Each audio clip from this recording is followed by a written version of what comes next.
CIET NCERT द्वारा प्रस्तुत है। पाठ 14 खानपान की बदलती तस्वीर। पृष्ठ संख्या 102। पिछले 10-15 वर्षों में हमारी खानपान की संस्कृति में एक बड़ा बदलाव आया है। इडली, डोसा, वड़ा, सांभर, रसम अब केवल दक्षिण भारत तक सीमित नहीं है। ये उत्तर भारत के भी हर शहर में उपलब्ध हैं और अब तो उत्तर भारत की ढाबा संस्कृति लगभग पूरे देश में फैल चुकी है। अब आप कहीं भी हों, उत्तर भारतीय रोटी दाल साग आपको मिल ही जाएंगे। फास्ट फूड यानी तुरंत भोजन का चलन भी बड़े शहरों में खूब बढ़ा है। इस फास्ट फूड में बर्गर, नूडल्स जैसी कई चीजें शामिल हैं। एक जमाने में कुछ ही लोगों तक सीमित चाइनीज नूडल्स अब संभवतः किसी के लिए अजनबी नहीं रहे। 2 मिनट्स नूडल्स के पैकेट बंद रूप से तो कम से कम बच्चे बूढ़े सभी परिचित हो चुके हैं। इसी तरह नमकीन के कई स्थानीय प्रकार अभी तक भले मौजूद हों, लेकिन आलू चिप्स के कई विज्ञापित रूप तेजी से घर घर में अपनी जगह बनाते जा रहे हैं। गुजराती ढोकला गाठिया भी अब देश के कई हिस्सों में स्वाद लेकर खाए जाते हैं और बंगाली मिठाइयों की केवल रस भरी चर्चा ही नहीं होती, वे कई शहरों में पहले की तुलना में अधिक उपलब्ध हैं। यानी स्थानीय व्यंजनों के साथ ही अब अन्य प्रदेशों के व्यंजन पकवान भी प्रायः हर क्षेत्र में मिलते हैं और मध्यम वर्गीय जीवन में भोजन विविधता अपनी जगह बना चुकी है। पृष्ठ संख्या 103। कुछ चीजें और भी हुई हैं। मसलन अंग्रेजी राज तक जो ब्रेड केवल साहबी ठिकानों तक सीमित थी, वह कस्बों तक पहुंच चुकी है और नाश्ते के रूप में लाखों करोड़ों भारतीय घरों में सेंकी तली जा रही है।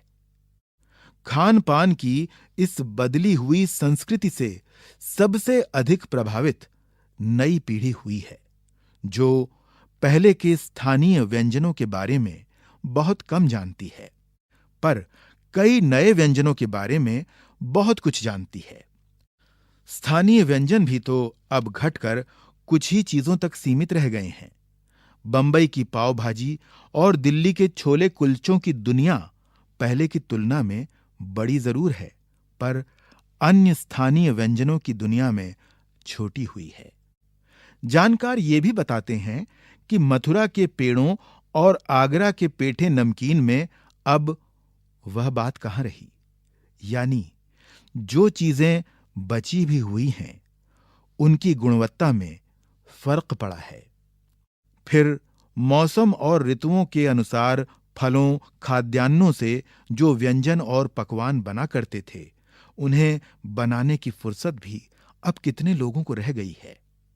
अब गृहिणियों या कामकाजी महिलाओं के लिए खरबूजे के बीज सुखाना, छीलना और फिर उनसे व्यंजन तैयार करना सचमुच दुस्साध्य है। यानी हम पाते हैं कि एक ओर तो स्थानीय व्यंजनों में कमी आई है, दूसरी ओर वे ही देसी विदेशी व्यंजन अपनाए जा रहे हैं जिन्हें बनाने पकाने में सुविधा हो। जटिल प्रक्रियाओं वाली चीजें तो कभी कभार व्यंजन पुस्तिकाओं के आधार पर तैयार की जाती हैं। अब शहरी जीवन में जो भागम भाग है, उसे देखते हुए यह स्थिति स्वाभाविक लगती है। फिर कमर तोड़ महंगाई ने भी लोगों को कई चीजों से धीरे धीरे वंचित किया है। जिन व्यंजनों में बिना मेवों के स्वाद नहीं आता, उन्हें बनाने पकाने के बारे में भला कौन 4 बार नहीं सोचेगा। पृष्ठ संख्या 104। खान पान की जो एक मिश्रित संस्कृति बनी है, इसके अपने सकारात्मक पक्ष भी हैं। गृहिणियों और कामकाजी महिलाओं को अब जल्दी तैयार हो जाने वाले विविध व्यंजनों की विधियां उपलब्ध हैं। नई पीढ़ी को देश विदेश के व्यंजनों को जानने का सुयोग मिला है। भले ही किन्हीं कारणों से और किन्हीं खास रूपों में, क्योंकि यह भी एक सच्चाई है कि ये विविध व्यंजन इन्हें निखालिस रूप में उपलब्ध नहीं हैं।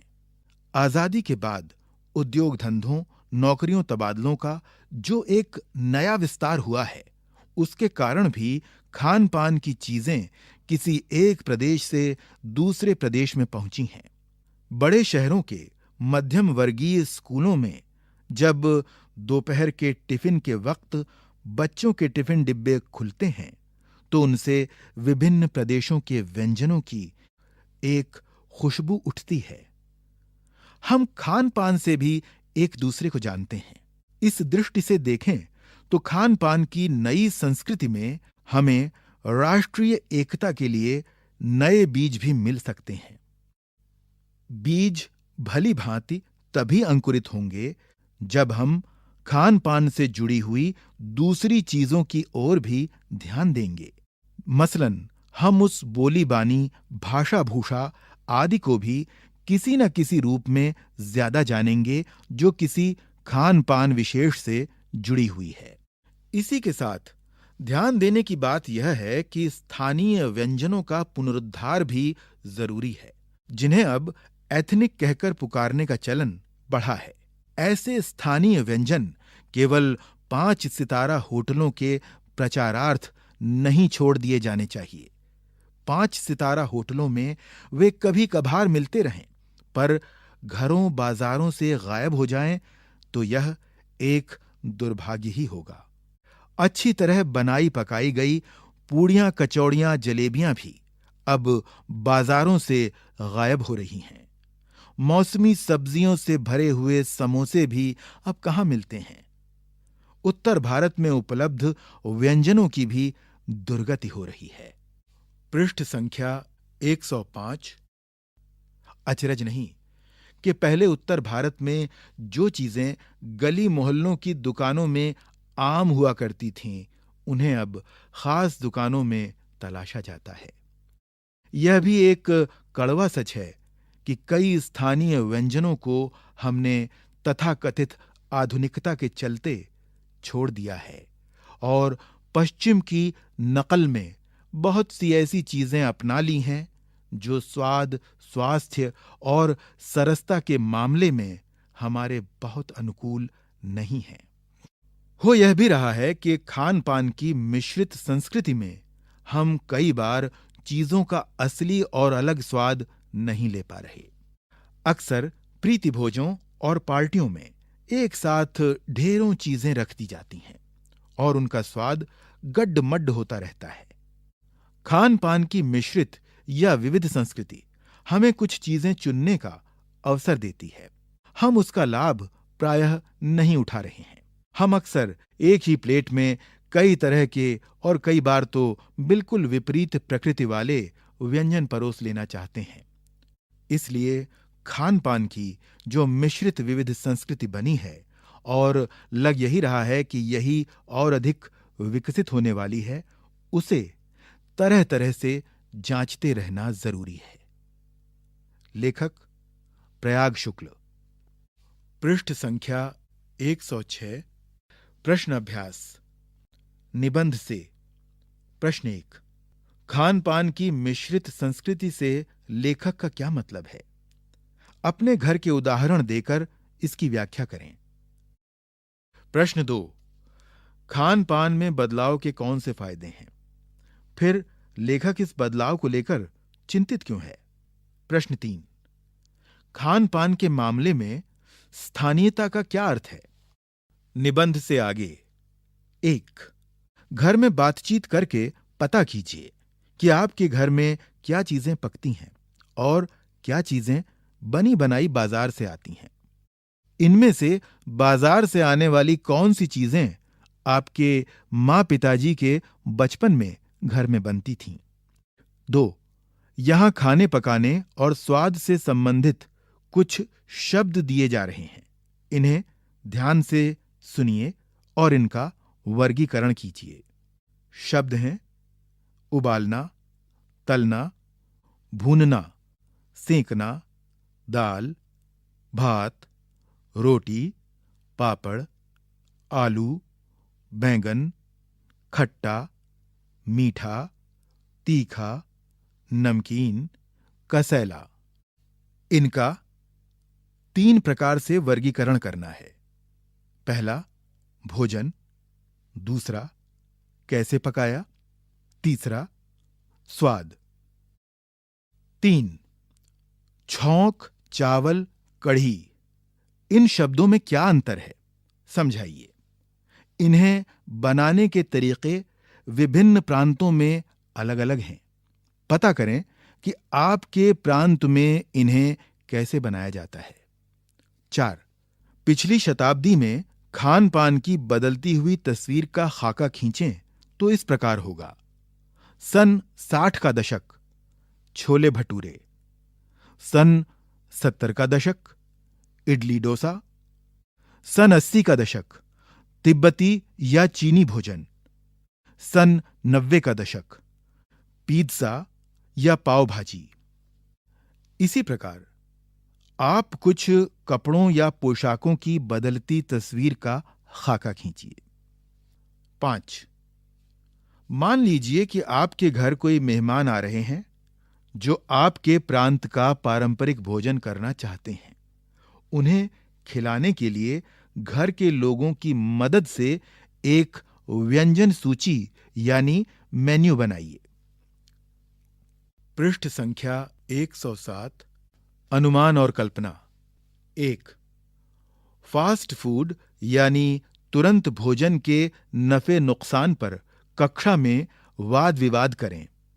2, हर शहर कस्बे में कुछ ऐसी जगहें होती हैं जो अपने किसी खास व्यंजन के लिए जानी जाती हैं। आप अपने शहर कस्बे का नक्शा बनाकर उसमें ऐसी सभी जगहों को दर्शाइए। 3, खान पान के मामले में शुद्धता का मसला काफी पुराना है।